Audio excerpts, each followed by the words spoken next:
आज लोक जन समाज पार्टी भारत के केंद्रीय कार्यालय विकास दीप बिल्डिंग हुसैनगंज लखनऊ में एक संयुक्त प्रेस वार्ता आयोजित की गई। इस वार्ता में Lok Jan Samaj party Bharat, Jharkhand people's party और आदर्श संग्राम पार्टी के नेताओं ने चुनावी मुद्दों, जल, जंगल, जमीन और स्थायी नीतियों पर चर्चा की। प्रेस वार्ता में लोक जन समाज पार्टी भारत के राष्ट्रीय अध्यक्ष सतीश कुमार चतुर्वेदी, आदर्श संग्राम पार्टी के राष्ट्रीय अध्यक्ष गौतम भारती और झारखंड पीपुल्स पार्टी के राष्ट्रीय प्रवक्ता माधवेंद्र मेहता ने अपने विचार साझा किए। लखनऊ से हेमंत सिंह चौहान की रिपोर्ट। कोई मित्र है तो यहाँ से फोन करके बताएं कि जनमत का गठबंधन चुनाव लड़ रहा है, जिसमें लोक जन समाज पार्टी भी है, आदर्श संग्राम पार्टी भी है, पीपुल्स पार्टी भी है, ये झारखंड पीपुल्स पार्टी के नाम से, और झारखंड मुक्ति मोर्चा उलगुलान भी है, आरपीआई अम्बेडकर भी है। इस तरह से कई पार्टियां जो साथ में चल रही हैं, सबको वोट देने का काम करें। ये आप लोगों के माध्यम से संदेश देने के लिए आज हम लोगों ने बुलाया है।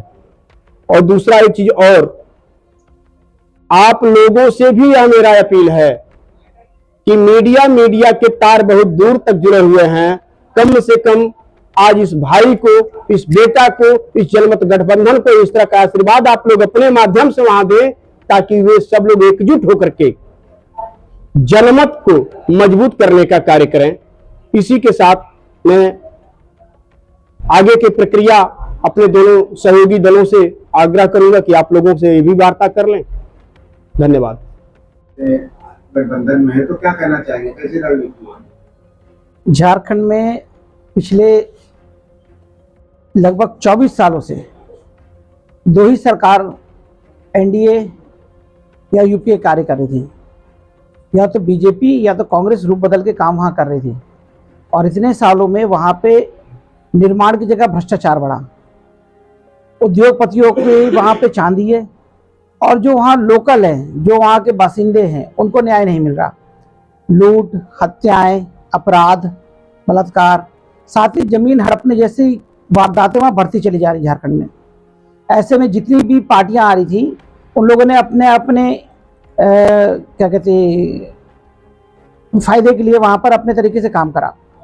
पर जनमत का विचार लाने के लिए सूर्य सिंह मिश्रा जी और हमारे बीच मौजूद हैं मानवेंद्र जी, इन्होंने एक तीसरा मोर्चा बनाने का विचार करा, और तीसरा मोर्चा का विकल्प तैयार करते हुए इन्होंने उत्तर प्रदेश और झारखंड की कुछ पार्टियों को आमंत्रित करा, जिसमें हमारे उत्तर प्रदेश से 2 पार्टियां, लोक जन समाज पार्टी और आदर्श संग्राम पार्टी झारखंड में गई, और झारखंड की बाकी 8 पार्टियों ने मिलकर के वो जनमत का निर्माण करा।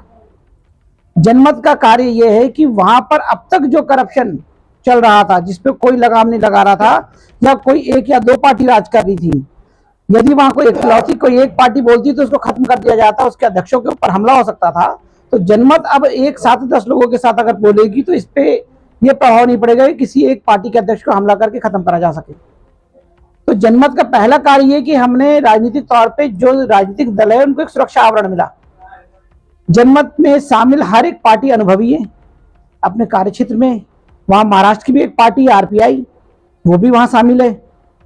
साथ में स्वयं सूर्य सिंह मिश्रा जी की पार्टी, जो कि वहां पे विधायक रह चुके, उन्होंने झारखंड अलग कराने के लिए आंदोलन करा, वो उसके मुखिया के तौर पे काम कर रहे हैं, जिनके मार्गदर्शन में जनमत में हम लोग आगे बढ़ रहे हैं।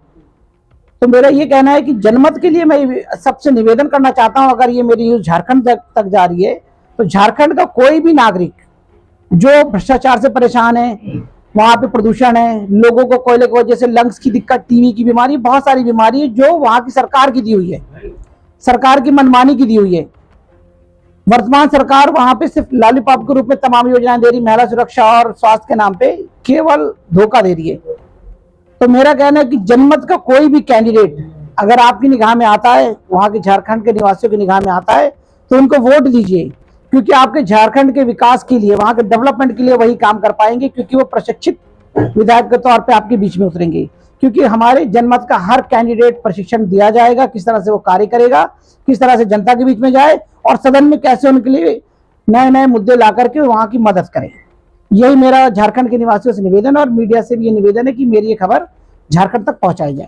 सबसे पहले तो सभी पत्रकार बंधुओं को जोहार, झारखंडी जोहार। हमारा ये मानना है कि झारखंड में लगभग हम 24 साल अभी तक सभी लोगों ने राज किया है, लेकिन इस 24 सालों में अभी तक कोई भी राजहित के लिए नीति सही नहीं बनी है, जिस वजह से हम लोग बहुत ही भयावह रूप से परेशान है, जनता भी और साथ में जनता से जुड़े हुए जितने भी लोग हित के लोग हैं बहुत ही परेशान है। ऐसी स्थिति में हम लोगों ने जो समान विचारधारा है उनको लेकर एक अलायंस बनाए हैं, जैसे भारतीय जनता पार्टी ने बनाया है एनडीए और कांग्रेस ने बनाया है इंडी, तो हम सब लोगों ने मिलकर बनाया है जनमत। और इस जनमत में लगभग 10 संगठन अभी तक जुड़े हैं जो रजिस्टर्ड पार्टी हैं। इसके अलावा भी कई लोग संपर्क में हैं और आ रहे हैं और जुड़ते चले जाएंगे। संयोग से आज हम लोग 3 पार्टी यहां आपके सामने बैठे हैं, आदर्श संग्राम पार्टी, लोक जन समाज पार्टी और झारखंड पीपुल्स पार्टी के माधवेंद्र मेहता जो अपनी पार्टी के केंद्रीय प्रवक्ता भी हैं। हम ये बताना चाहेंगे कि सूर्य सिंह बेसरा जी के नेतृत्व में झारखंड में जनमत संगठन जो है आगे बढ़ रही है और सभी दलों ने जो 10 दल हैं उन्होंने उनको प्रस्तावित मुख्यमंत्री के रूप में प्रस्तुत किया है। सभी ने उनको काबिल और योग्य माना है, क्योंकि अभी तक जितने भी मुख्यमंत्री बने हैं उनके पीछे कुछ ना कुछ घोटाला जुड़ा हुआ है, शुरू से लेकर आज तक। यहां तक कि आपको जानकर बड़ा हैरत होगा कि भारतीय जनता पार्टी ने माननीय रघुवर दास जी को राज्यपाल बनाया है, लेकिन हमारे यहाँ एक कहावत चला हुआ है कि उनको इनाम नहीं मिला है, सजा मिला है। क्योंकि 6 साल का जो सजा है, इस सजा में भारतीय जनता पार्टी पेंच में फंसेगी नहीं और जो है चुनाव आसानी से निकल जाएगा। तो इस तरह से सभी मुख्यमंत्री के अपने अपने कार्यकाल में उन्होंने घोटाला किया, उसको दोहराने की जरूरत नहीं है। और हम जो 10 पार्टी मिलकर जो एक मैनिफेस्टो बनाए हैं, ये मैनिफेस्टो जो है माननीय मुख्यमंत्री जी ने वहां प्रेस कॉन्फ्रेंस करके इसको प्रस्तुत किया है। इसमें 83 पॉइंट है और झारखंड की तमाम नीतियों पे इस पे है। जैसे सबसे बड़ी नीति हमारे यहां जो है वो है स्थानीयता का। जैसे आपको अभी हम कह सकते हैं कि आप यूपी के हैं, आप अपनी पहचान बता सकते हैं, महाराष्ट्र वाले मराठी बता सकते हैं, गुजरात वाले गुजराती आइडेंटिटी बता सकते हैं, लेकिन हम झारखंडी लोग अपनी पहचान नहीं बता पाते हैं। जिस वजह से हम लोगों ने सबसे पहले एक निजी ड्राफ्ट माननीय सूर्य सिंह बेसरा जी ने बनाया है स्थानीय नीति का, जो 1932 के मान पे चल रहा है और उनको उन्होंने खारिज किया है। और खारिज करने के बाद उन्होंने कहा है कि 1932 जो है वो नहीं चलतो। क्यों नहीं चलेगा? कारण क्या है? सर्वे जो है अलग अलग समय में अलग अलग हुआ है। कहीं 1964 हुआ है, कहीं 1932 हुआ है, कहीं 1908 हुआ, कहीं 1920 हुआ। यानी हम आपस में क्या गृह युद्ध करेंगे?